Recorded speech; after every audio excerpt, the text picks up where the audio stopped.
Hello everyone and welcome to our talk today. Our talk is entitled Sexual Rights of People Living with Disabilities, Promoting Equity Through Sexual Access, Promising Policies and Practices. This work is led by Principal Investigator Dr. Cecilia Benoit. It is supported by myself, Dr. Andrea Meller, and Dr. Zara Premji. We are working out of the Canadian Institute for Substance Use Research at the University of Victoria, and this work has been funded by a fellowship received by Dr. Benoit through the Pierre Elliott Trudeau Foundation, and we have no conflicts of interest to declare. So for this talk today, I'm going to introduce this topic in the context of disability, sexuality, and stigma.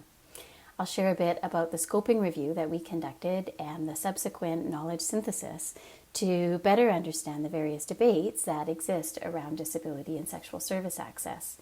And then finally, at the end, we'll touch on what implications our findings might have for informing future promising practices and policies in this area. So historically, society has limited the ways that people living with disabilities can participate in day-to-day activities. And this has been through environmental, social, or structural barriers, where cumulatively their ability to exercise citizenship rights is being constrained or denied.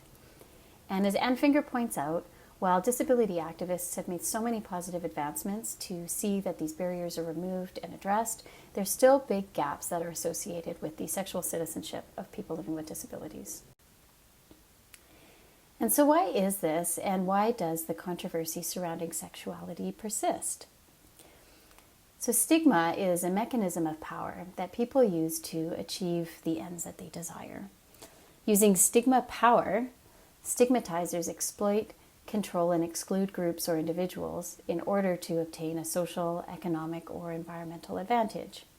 And this exercise of power is rooted in qualities that societies consider to be of value, for instance, able-bodied heteronormativity. Groups of individuals that do not fit into those normative molds are effectively excluded from a facet of society, so that people who may be outside of normative sexualities might include those who engage in sex outside of marriage, for instance, those who have non-heteronormative sex, those who pay for sex and those who provide sexual services, and people living with disabilities who may have non-normative sexual capabilities. So as a consequence, those non-normates, like people living with disabilities, are excluded from sexual citizenry. And over time, this exclusion is seen to be a shortcoming of the individual rather than something embedded within the social environment and culture more broadly. So stigma power, therefore, allows these sociocultural attitudes to persist through time, and the outcome of which is the ongoing denial of sexual rights of people living with disabilities, their sexual health, and as outlined in the Declaration of Sexual Rights, their overall health and wellness. Our study considered the emergent conversations, debates, and research surrounding the topic of people living with disabilities accessing sexual assistance as an equity-based, promising practice to enhance their sexual capabilities, their participation in society as sexual citizens, and realize their human health rights as they relate to healthy sexualities. And we undertook a formal scoping review to help us identify the key debates on this topic. And we focused on adults living with disabilities and the diversity of backgrounds that might include gender, socioeconomic status, sexual orientations, and diverse disabilities. The concept that we focused on was specific to people living with disabilities accessing sexual services, including any aspect that directly or indirectly impacts access, laws, policies, service types. The context specifically was sexual services across sectors, and that includes different facets of the sex work industry, personal assistance, sex surrogacy, therapy models, etc. And then finally, our search was open to peer-reviewed debates on the topic across the globe and spanned from 1950 to present. So we used an integrated theoretical framework to categorize articles. We divided debates into sex-positive and sex-negative positions, where sex positivity supports people living with disabilities supporting and self-determining their individual sexualities. We identified sex-positive and sex-negative sexual scripts embedded in scholar positions. And then finally, we used the capabilities perspective to look at what specific mechanisms are in place that either help or hinder access to sexual rights.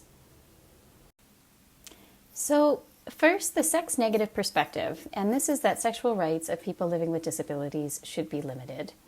This perspective focuses on harms, including risks, dangers, and fears associated with sex. It falls under the umbrella of sexual ableism, and that is excluding people living with disabilities from sexual discourses. The first script we identified labels the sexuality of people living with disability as impaired, leaving them vulnerable to exploitation. And the best solution in this script, therefore, was to address sexualities by either limiting or regulating their access to sexual services, by fixing their sexualities to be as close to normal as possible, maybe through surrogacy or therapy models directed by a medical professional, or since people living with disabilities are vulnerable to exploitation, charitable models, like with sex volunteers, might be considered more appropriate as they are giving back as a way to support people living with disabilities who might not have any other options for partnering. The second sex-negative script relates to hypersexuality and deviant stereotypes of disabled persons, and this is a strongly gendered discourse that is often informed by criminalized models of sexuality. And as such, the conversations around access tend to be centered more on preventing access due to the risk of exploiting or harming cis women and girls. This is because the sexual seekers are always stereotyped here as cis men or boys. And importantly, the scholars who align with this script see disability as a potential loophole in the campaign towards the abolishment of sex work because it will allow disabled men access to women who are engaged or who have been assumed to be trafficked in sex work. So turning now to sex-positive perspectives, these are those that focus on equal rights and equitable access to sexual citizenship. And they acknowledge that while risk and concerns can arise in human sexual relationships, that the emphasis should be placed on the importance of sexual pleasure, freedom to consent, and diversity of experiences among all people and all abilities. And because of this, the full range of sexual services would be included, from sex work to sexual assistance, facilitated access, sexual surrogacy, sex doulas, provided that they all align with self-determined sexualities and the individual their capabilities and their goals for personal health and wellness. So the first script, that people should have the right to self-determine matters related to their sexuality and their bodies, shines a spotlight on the lack of resources and supports, decision-making power, and privacy that people living with disabilities have historically experienced in sexual domains. And it looks to redress this through ensuring sexual wellness is part of a person's care plan, that it identifies allies to help support this, and it asks about equitable resource distribution that might support this position.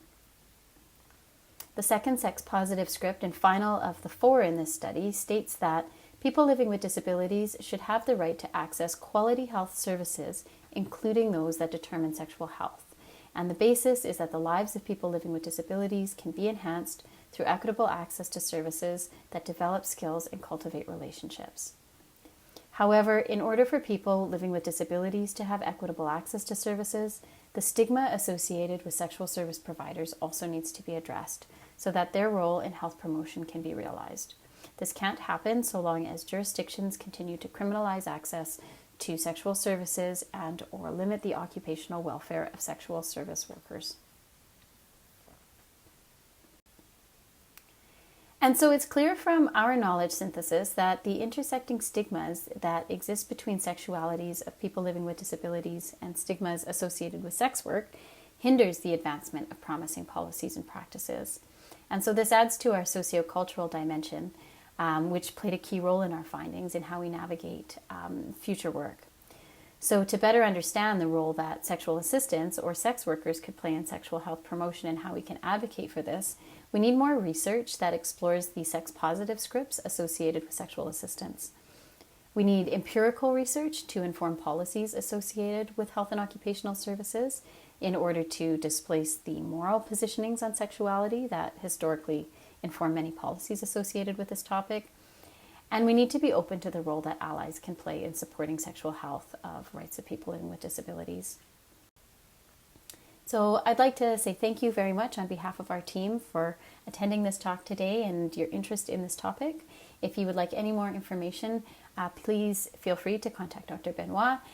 You can see her Twitter and also access some of this work on the Understanding Sex Work website. Thank you very much.